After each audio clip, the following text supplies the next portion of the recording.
Yeah, like £2 or like 30 cents or something. I think that we've discovered the biggest con in the history of the world. So I have to ask you, I know you obviously went on to tertiary education. Do you take a gap year? Not at all. I wish I did. Mom was like, nope, straight to university, Papa. Keep that momentum going. Well, of course, it is a very big question. Nikki Bush is now going to help you address that right now. Should you be taking a gap year, and what should you be considering in that discussion? We're talking about a very interesting subject this morning with our creative parenting expert, Nikki Bush. Now, there's so much pressure for matriculants to register to study, for graduates to get a job, and for those of us in the workforce to keep on working. And sometimes we forget about what can be gained by taking a gap year. Nikki, lovely to have you with us in studio, and I love this topic. Thanks, you, and so do I, actually. And I think everybody, parents, children, you know, we all at some point need a pause. Yeah, absolutely. And I love the fact that we're not only focusing this on our youngsters, you know, on our students, but it's for the adults as well. So how would you unpack what a gap year really is? So for me, it's doing something out of the ordinary. It's taking a break from the normal routine, and it is moving away from the known, going towards new horizons and looking at life through possibility eyes, opportunity eyes. Because, you know, we get so into a rut when kids are at school, every day is the same, it's like this, and you can only see so far. Exactly the same for adults when you're in the same job for a long time. Your perspective narrows down. And when perspective narrows down, there's lots of opportunity that gets lost. So sometimes we need to give ourselves the opportunity to look at new landscapes, not just in a real sense of, you know, the geography that we're looking at, although I find that helps a lot if you just change where you are geographically. Absolutely. But also the people we're mixing with.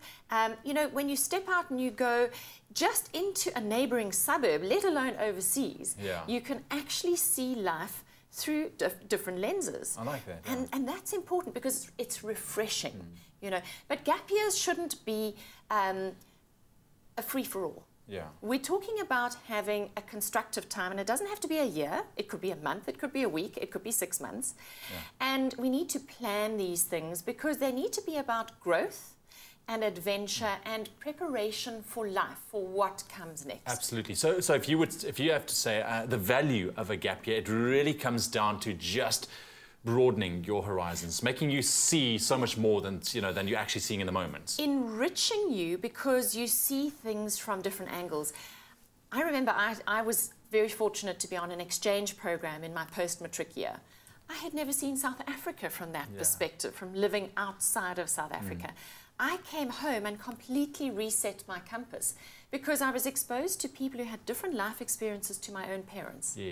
And I came home and I registered to study for something I had not even thought about a year before.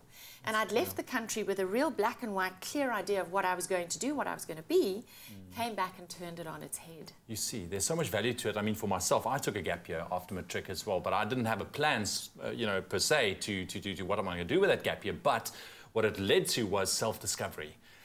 In that year, I could really discover, you know, what my interests are, what I'm really curious about, and that led, you know, to taking the path that I did, which I think is fantastic. So you got to know yourself, more than anything else, and I think that is one of the 5 key X factors for success in the future world of work is knowing yourself really well. Exactly. So what are some of the options, you know, available when we are talking about a gap year? Yes. So there's loads at the moment. If you look at the post-matric space, you can go stooging. And you can do that either locally or in schools overseas, where you go and live at a school, usually the boarding school kind of scenario, where there's a hostel. So you get free board and lodging, and you get paid a salary, which really gives you enough money to go jolling and to travel during the holiday period. It gives you the opportunity to you know, get a handle on how do you deal with people? How do you relate to young people? Would you be good at leading young people, teaching, that kind of thing? Although it doesn't have to be somebody who's specifically looking at teaching. There's exchange programs. There's loads of volunteerism out there.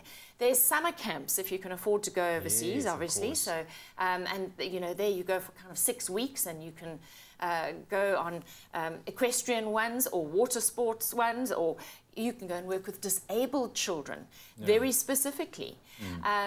There are entrepreneurship gap years now.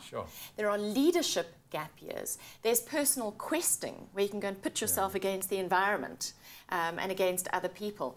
You can go and learn life skills like basic, you know, electrician, plumbing, building, those kind of skills that you wouldn't get at school. I love that. Nikki, well, it seems that there's so much options for you to choose from, but it's all about how you look at a gap year. We're going to continue this conversation a little bit later on this morning with our parenting expert, Nikki Bush.